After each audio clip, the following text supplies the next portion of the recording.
नमस्कार शेतकरी मित्रांनो, पीक पाणी या आपल्या यूट्यूब चॅनलवर तुम्हा सर्व बळीराजांचे सहर्ष स्वागत. आजचा हा व्हिडिओ आपल्यासाठी अत्यंत महत्त्वाचा आहे, कारण जून महिना संपत आला तरी पावसाने ओढ दिली आहे.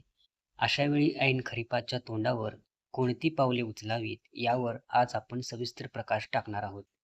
चला तर मग सुरुवात करूया आजच्या खरीप हंगाम विशेष नियोजनाला. हवामानाचा अंदाज आणि वाहनांची योग्य निवड. शेतकरी मित्रांनो, हवामान खात्याच्या अंदाजानुसार यावर्षी पाऊस थोडा लांबणीवर पडणार आहे.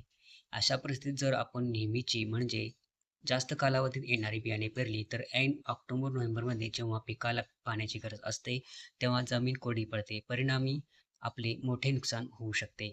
म्हणूनच या संकटावर मात करण्यासाठी कृषी तज्ज्ञांनी कमी कालावधीत म्हणजेच 90 ते 100 दिवस तयार होणारी वाणे निवडण्याचा सल्ला दिला आहे. ही वाणे कमी पाण्यात आणि कमी कालावधीतही आपल्याला हमखास आणि दर्जेदार उत्पादन देऊन जातात. चला तर मग पाहूया या हंगामातील सर्वात यशस्वी आणि सुधारित वाणांची यादी.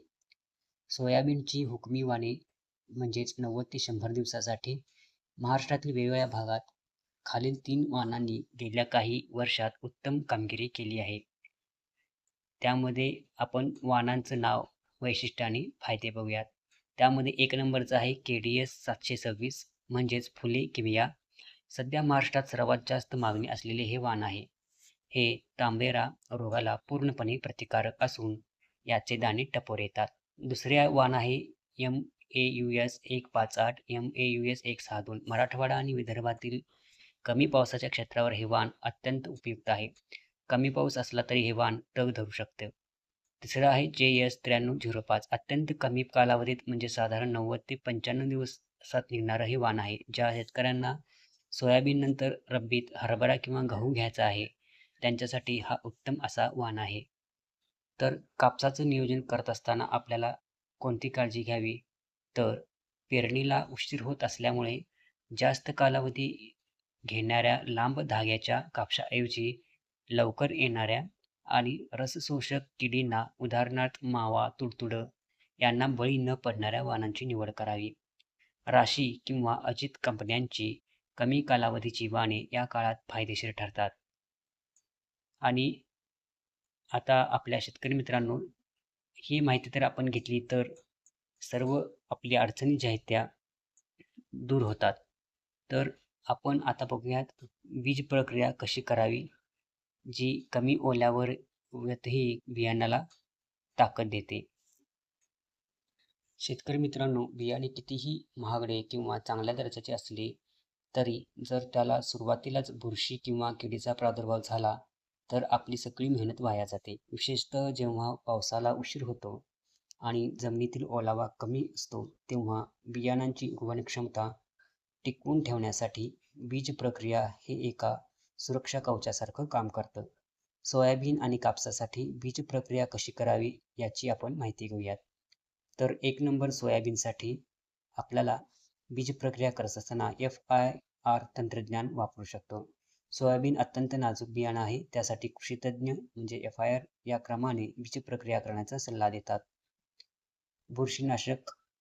जमिनीतील बुरशीनाशक बियाणाचे रक्षण करण्यासाठी सर्वप्रथम कार्बोक्सिन थायरम उदाहरणार्थ विटावॅक्स किंवा कार्बेंडाझिम 2 ते 3 ग्रॅम प्रति किलो बियाण्यास जोडावे. कीटकनाशक. सुरुवातीच्या काळात येणारी खोडमाशी किंवा चक्रीभुंग्यापासून बचावासाठी थायामेथोक्साम 30 FS हे 3 मिली प्रति किलो बियाण्यास लावावे.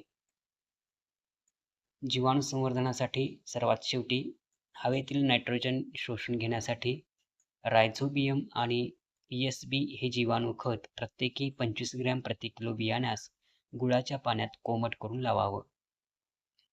तर कापसासाठी बीज प्रक्रिया कशी करावी, तर कापसाच्या बियाणाला म्हणजेच BT बियाण्याला आधीच कंपनीकडून रासायनिक प्रक्रिया केलेली असते, परंतु त्याची प्रतिकारक शक्ती आणखी वाढवण्यासाठी शेतकरी बांधव ॲझोटोबॅक्टर आणि PSB प्रत्येकी 25 ग्रॅम प्रति किलो बियाण्यास लावू शकतात. यामुळे मुळांची वाढ जोमदार होते. शेतकरी मित्रांनो, बीज प्रक्रिया करताना एक अत्यंत महत्त्वाची खबरदारीची खबरदारी घ्यायची आहे.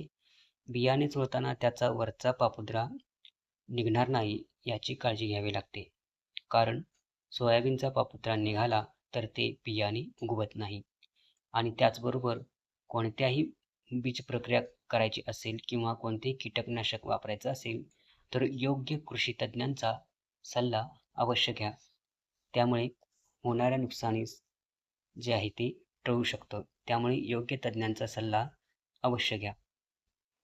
शेतकरी मित्रांनो, योग्य वाणांची निवड आणि वेळेवर केलेली बीज प्रक्रिया हीच तुमच्या खरीपाच्या यशाची पहिली पायरी आहे. निसर्गाची साथ आणि आपली आधुनिक तंत्रज्ञानाची जोड मिळाली तर यावर्षीही आपण नक्कीच बंपर उत्पादन घेऊ शकतो. तुम्हाला आजची ही माहिती कशी वाटली हे मला खाली कमेंट करून नक्की सांगा. जर तुम्ही चॅनलवर नवीन असाल तर आपल्या या यूट्यूब चॅनलला सबस्क्राईब करायला विसरू नका आणि शेजारची बेल आयकॉन सुद्धा दाबायला विसरू नका, जेणेकरून शेतीविषयक असेच नवनवीन व्हिडिओ तुम्हाला सर्वात आधी पाहायला मिळतील.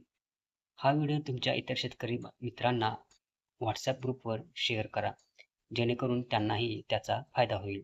तोपर्यंत धन्यवाद.